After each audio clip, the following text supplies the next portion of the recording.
Ya, kali ini saya akan membahas membedah lagi program dari Capres nomor urut 2. Kita simak videonya di atas.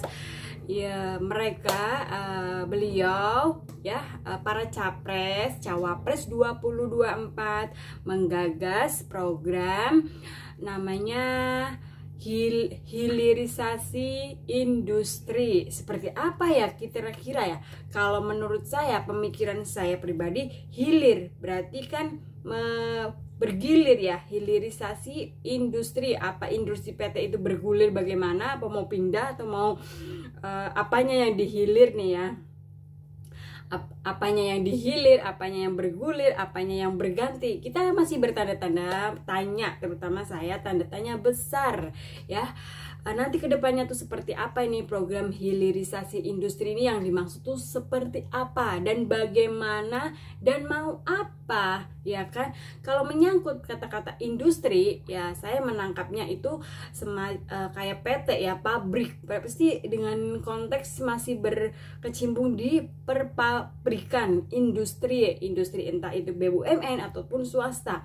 Nah, untuk berbicara seperti ini yang topik dengan industri, saya menangkapnya dan ini pendapat saya ya, hilirisasi industri di Indonesia ini programnya Bapak ya, membuat saya ingin menyimak lebih dalam dan mengungkapkan pendapat saya ya sebagai rakyat biasa, hanya menonton dan menyimak dan lalu berpendapat. Nah, ini pendapat saya.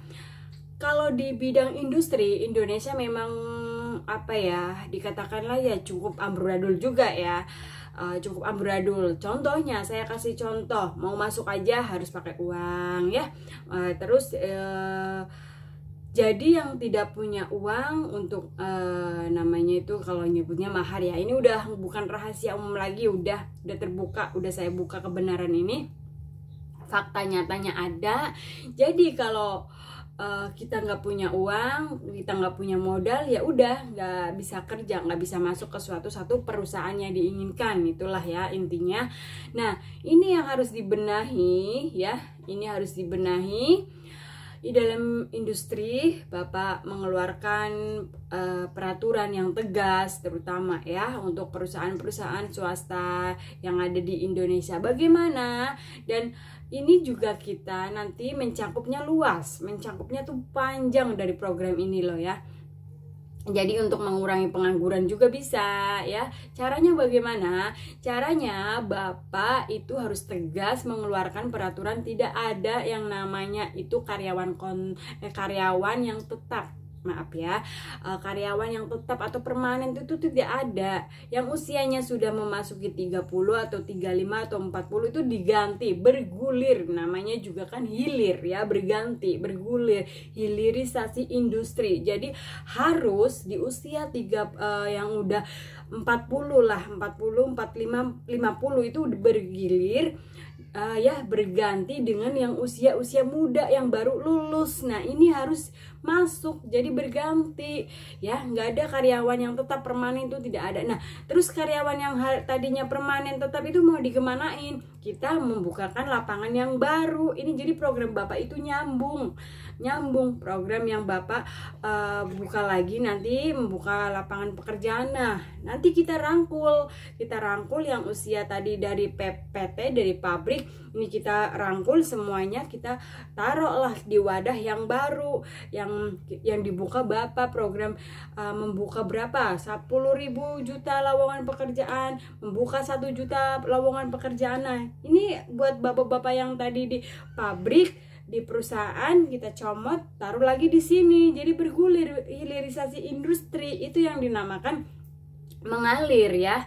Jadi yang baru lulus itu tetap kerja, yang ini sudah merasakan di pabrik, di PT, berganti, pindah lain produksi, lain pekerjaan, itu tidak apa, dan harus mau. Kalau nggak mau ya tegas di sini, punya ketegasan gitu.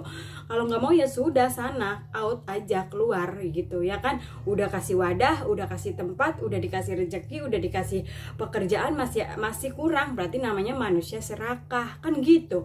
Udah saling berbagi, saling bersama ya, bergulir, nggak usah serakah, nggak usah maunya terus-terusan gitu loh. Nah ini yang dimaksud hilirisasi industri menurut saya, pendapat saya. Dan membuat aturan itu di perusahaan, di pabrik, operasi ataupun apa, jangan bekerja yang berdiri terus, duduk terus, lama-lama keluar dari itu bukannya hidup bahagia, sejahtera, sehat, sentosa, malah encok ya, malah encok, banyak penyakit, ambeien segala macam ya kan. Ini fakta loh, ini saya berbicara fakta depan mata nyata, bukan fata morgana atau bayangan semua itu, enggak, ini benar-benar real. Makanya saya mengungkapkan pendapat seperti ini tuh biar berubah gitu, biar ada perubahan ke depannya loh ya. Yang kerjanya berdiri terus, kapan ya saya bisa bekerja duduk, itu berdoa loh mereka. Yang bekerjanya duduk, kapan ya saya bisa bekerja sambil berdiri, kadang duduk kadang berdiri, itu biar nggak pegel gitu ya kan. Terus ya, tapi kalau bekerja sambil tidur itu kayaknya nggak ada ya nggak ada, cuma di rumah saja ya, ini selingan saja. Nah jadi ini peraturan-peraturan yang membuat mereka terbebani, tersiksa, itu hapus, diganti yang buat lagi peraturan yang baru yang bikin kerja itu santai, mencari nafkah itu santai, damai, tenang. Nah seperti itu sekiranya. Nanti penjelasannya lebih jelas lagi, kalau dibutuhkan silakan komen, mau apa yang dijelaskan, mau apa yang dirincikan lagi, saya pasti akan jelaskan lebih panjang lagi. Tidak apa-apa, saya tidak akan pernah capek untuk mengungkap kebenaran ini. Terima kasih yang sudah menonton, menyimak, apalagi sudah like. Terima kasih banyak ya. Terima kasih semuanya.